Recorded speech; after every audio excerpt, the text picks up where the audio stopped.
Over the last year, I've been making video essays on various things in the meme culture. Figures like Don Pollo, the Hawk Tour fiasco, events and phenomena such as warring factions, overusing memes and global memes. 朋友是一个坚韧不拔的纪录片。 But throughout this whole series so far, I feel like I haven't given a good enough answer to one specific burning question many of you may have had. Why study memes anyway? To get views on YouTube.com. Shut up, Floyd. But what is there worth studying about them? Well, up until now, I've not really had a good answer for that. Maybe a vague kind of, well, everyone's part of the meme culture sort of answer, but that's not very satisfying. So I decided to buckle down and do some research into some case studies and create something I can comfortably call a satisfying answer to why the mind viruses of memes must be studied. I'm Lil Crispy. I am Boo. And welcome to Memology in Depth. Also, I've got a bit of a cold whilst I'm recording this, that's why I sound weird. Sorry. Defining memes. I've done this before about a year ago, but since then I feel like I've got a better understanding of what memes are to us and what the scientific definition of a meme really is. So we gotta run that shit back, baby! Run that back. In Richard Dawkins' 1976 book, he coined the term meme. His research concluded that in the same way we pass on our DNA from ancestor to ancestor over thousands of years, eventually evolving into what we are today, something very similar happens in our thoughts. That we spread our ideas and pass them down also. Much like we do our genes, and no, I'm not going to make a joke about Sydney Sweeney, sorry. But I will. Sydney Sweeney is a... Anyway. The term meme comes from a gene of mimicry, a meme. By prolonged exposure to an idea, sound, person, whatever, our brain naturally catalogues that and replicates it. It's a tool we've found invaluable as we've evolved in the modern age. Memes are humanity's great evolutionary advancement that gave us language, art, laws, and any other agreed upon norms that you can reliably find in most countries. Without our ability to create and reproduce memes on a mass scale, we'd likely still be living in caves, honestly. Actually, our cave existence would be awful too without memes. How would people learn from each other how to fish and hunt and speak? You know, just thought I'd come back and find my new clothes. And what berries and mushrooms are poisonous, and what animals will kill you if you look at them funny, and what animals we can domesticate. Memes are the backbone of human advancements. Why study memes? Because without them, none of us would be here. And with this, it becomes very easy to define what a meme is in the modern age. They're abundant in everything and everyone. Everything you know is a meme passed down unto you from your parents, their parents, teachers, celebrities, politicians, friends, whatever. But don't for a second think that you are just an unoriginal amalgamation of the ideas of others. We all make our own memes. Among our friends, family, and acquaintances, there are things we're known for, words, phrases, actions, specific and niche memories that you share with each other. Just because it's not global doesn't mean it's not a meme. As long as the idea exists within two brains, it's a meme. As long as it has proven it has an ability to spread itself, it's a meme, a mind virus. So now that we've established all that, what amazing revelations have I made regarding what makes memes so important today, worthy of studying? Well, it could be the fact that TikTok and Instagram Reels seem to be the main way a lot of us are getting our goddamn news from.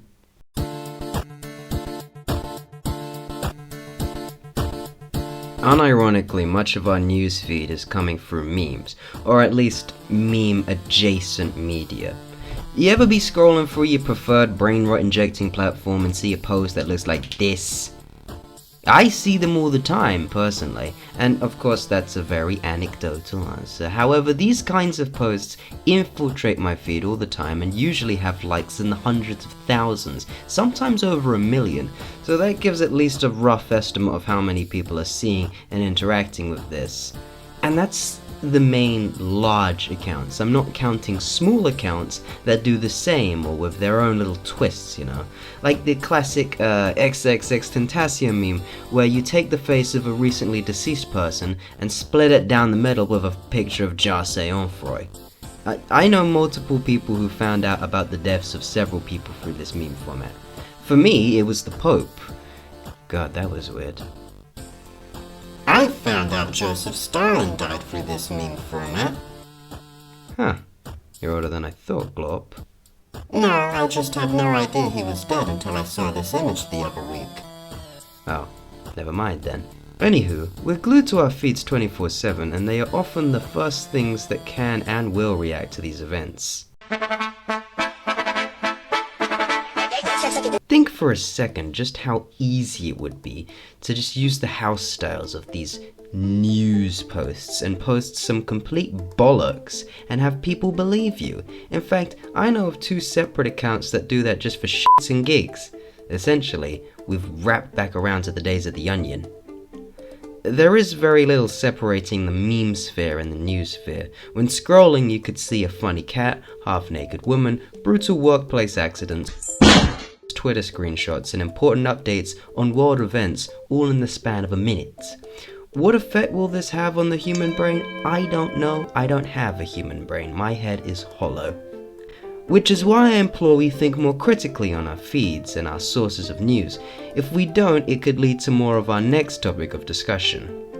Political malarky. I don't know if you've noticed recently, but there's quite a large amount of politically charged memes floating around as of recent. In fact, if I play this song, you might have an idea of what I'm talking about. If not, I'll try and enlighten you in a YouTube-safe way. A lot of people online have the freedom to voice their opinions, many of which are probably not palatable enough for most other media outlets. Brother, So, on social media sites that are large, sprawling places, hard to moderate, Stop!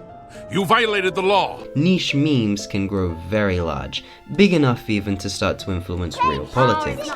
6, 7. Yeah. 6, 7. Everybody. Mainstream political parties do like to use social media and meme language to try and push their messages, blah blah blah blah blah. But that's not what I'm talking about. I'm talking about authentic, homegrown movements online. Yes, they may start niche, but they grow and grow and eventually lead to dramatic action. There is one case study I may have used if I made this video something like, 2 years from now. But I think it's a bit too fresh in people's memories, and, I think it's a very sensitive subject matter, especially now. So, you probably know what I'm talking about, so instead we're going to be looking at the January 6th malarky in 2021 as a better example. Is this nigga serious? Strap in. We getting into the conspiracy type bro. Yeah, see, we're going on a ride now, baby. 2021. If 2020 was any implication as to how crazy of a year it was gonna end up being, it was pretty damn prophetic. We just came out of the pandemic, the first war in Europe since the 1990s, the US left Afghanistan, and the whole year was kicked off with a large group of people attempting to overturn the election results. When it comes to referring to this incident, I feel I should probably pick my words quite carefully. Despite happening 4 years ago, it's still quite a sore spot in modern political history. In a large Western democracy, there have scarcely been events similar. The trouble with the American political system, I believe, and you can take what I say with a grain of salt as I am a European, is that the election process is gamified, almost. You'd stay up all night to watch the votes come in, you sort of live stream it on TV, there's, the news coverage, there's parties. People gather in squares to preemptively celebrate their candidate's win, which is hilarious because half of these guys are always going to end up going home miserable and embarrassed. The gamification of politics is itself a meme, one that I don't think we're scrutinizing enough. The democratic process is very important, yes, but it's not a sports team. それはメッツについてない。メッツが大好き、ホームラン。 It's the event that decides the people who'll decide whether we go to war or whether, you know, the evil blow-up puppies bill will be passed by the government. I have a vested interest in making sure that one doesn't pass. As do I. Now, whilst all this election craze was going on in late 2020, some members of the losing side of the election didn't take it well. But the scrutiny had what you could call a logical base. The voting system required people to send ballots in by mail, a system used very sparingly before by those unable to vote in person, but never before on such a scale. And mishandling of votes isn't a new thing in American elections. Famously, in 2000, a balls up with the ballot design and some questionable decisions from the Supreme Court led to one of the most controversial elections in history. However, this scrutiny of the voting system was amplified by very vocal, large memes growing in niche circles. Accusations were made that the election was rigged, a meme that got so large it incited the January 6th incident, an attempt at overturning the election results. As you may know, many were severely injured, including protesters and members of the surface. Regardless of where the meme began, it spread rapidly and caused at least 5 people to tragically lose their lives. Large, politically inclined memes can push us towards or incite violence. If we don't study and understand our memes, there's nothing stopping another event such as this from happening again. Memes are culture. Meme study is cultural awareness. When a culture is aware of itself, it can become rational and move beyond random violence. A fact of memes we often forget is that they help us understand what the culture is feeling towards an event and people, and if we're witnessing a shift in opinion. While every meme is a combination of experiences, personalities, and biases of those who've made them, it can only become a meme if enough people agree that it is one, even if it's in agreement or in protest against it. Here's a meme berating people not of the same political leaning of the person who made it. Fascinating, yes? Now, someone who disagrees with it has 3 choices: refute it, ignore it, or play with it. A refutation might sound something like this. Ignoring it might sound something like this. But playing with it, that's what makes the most interesting interaction. Have a look at these. What are they trying to convey? They're making fun of their adversaries, yes? No! They're engaging in dialogue. They're prodding each other with a stick to see if they'll get mauled or not. Remember when in Christmas of 1914 in the trenches of World War I, when the soldiers on the front lines of the Western Front stopped for the day and had a truce? They played football and they socialized together. It was a very well-documented event. Poking their heads over the trench, walking into no man's land in the name of peace and having a game of footy. That's what this is. Although this behavior is rare, for the most part, the internet is everyone chimping the out at each other. And that's what we see in our memes. Refute, refute, refute, stuff ourselves in the box and never open that bish. Through memes, we can understand our culture and, importantly, predict its trajectory. The more memes you consume, the more you're able to understand the audiences, the producers, and the system that's feeding you these memes and what it thinks of you. Don't worry, little Instagram scholar. Uncle Zuckerberg's got enough brutal car crash videos to last you your entire life. Algorithm, bring out the dash cam vids. The boy's hungry.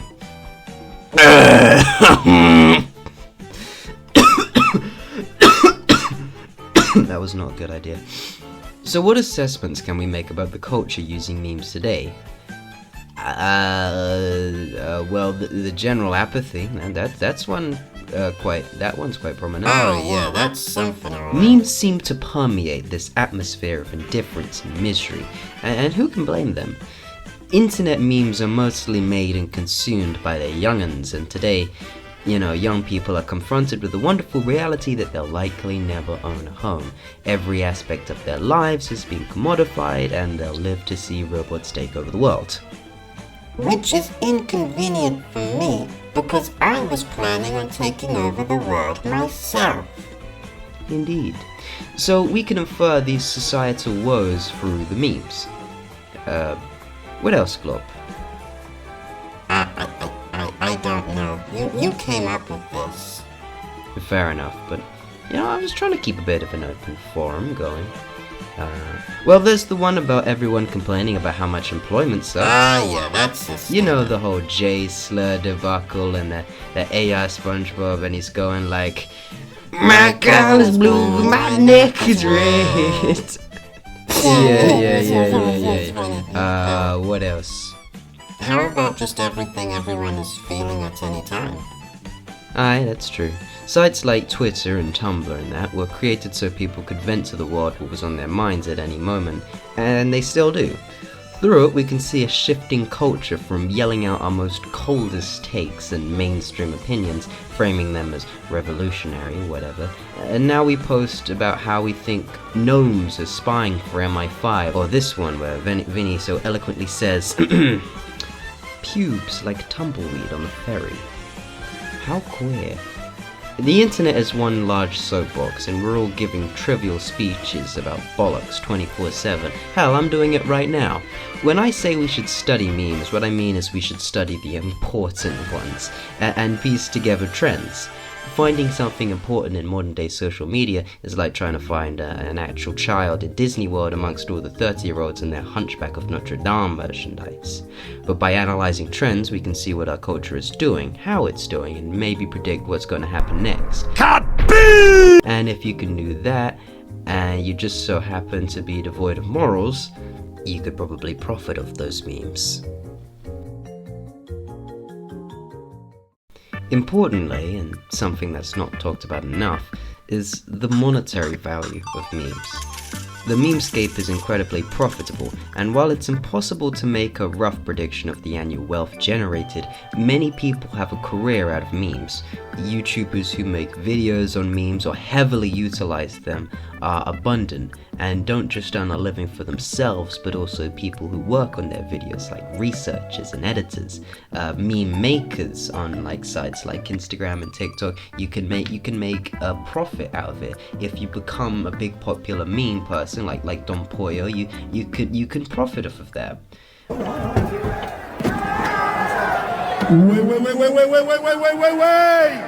Un video más, mi gente, para perder el tiempo. El que quiera perder su tiempo, que lo pierda. You get meme-based products as well, like this Tralalero Tralala plushie I bought in Portugal. It's pretty cool, I think. Meme games, meme coins, meme television, meme politicians. The industry of meme is huge, and it's hard to quantify as the term meme isn't used as liberally as it should be when describing these things. Memes are culture. Internet memes are hyper-spreading mind viruses bearing a superculture from around the world that is so powerful that they fund an entire industry that, as of writing this, can't even be measured. Do you think any of our biggest content creators would exist without memes? Maybe some, but most of them got a leg up from some kind of viral clip or video spreading rapidly person to person, site to site. Shit! Fuck me! I'd argue online video sharing itself is an extension of meme-based infrastructure. As you may know, YouTube was originally created to see videos online that were hard to access, allowing them to become viral. The ethics of which one could reasonably call questionable, but alas, we have the modern internet where if you create an idea that infects the minds of millions of people, you walk away with a bang. You gotta give him that hawk too and spit on that thing, you get me? Memes must be studied. So much of the world lives in memes. To be ignorant to our memes is to be ignorant to culture, our businesses, our politics, where we came from and where we're going. But how do we study our memes? Yeah, it's simple, the same way we do any kind of academic study. We petition an institution to give us thousands of Vietnamese dong to doom scroll on Instagram Reels all day and come up with some kind of profound, prophetic sounding statement. God, I love academia. I'll tell you what I love. Let me guess, a rambunctious show tune, perhaps. Bring out the dime cigars and all of the fanciness and all that. A troop of strolling players are we, not stars like LB mayors are we, but just a simple band who roams about the land, dispensing voter of frivolity. We're folk who give distraction, are we? We're theatre giving traction, are we? Yo, shut up, Claw. But just a crazy group that never ceases to trip around the map of online memery. Did you hear that little vibrato of the breath? Yes, I did. It was quite good. Yeah. I've been practicing. Thank you for watching. Sorry, this video took quite a while because I've been quite a little bit busy. I've been doing a dissertation and that's taking up quite a lot of time, and it's a miracle that I actually got this video out at all, but I really wanted to make it because I really miss making videos. I don't really have much else to say, honestly, just a thank you. And also I made a joke about the guy who was currently in charge of my country, but I've taken so long to make this video that by the time I upload this he might not be anymore, but that's just British politics for you. So you know, there's a little time capsule there for you. Thank you very much for watching. I'll see you all in the next one. Bye bye everyone, bye bye.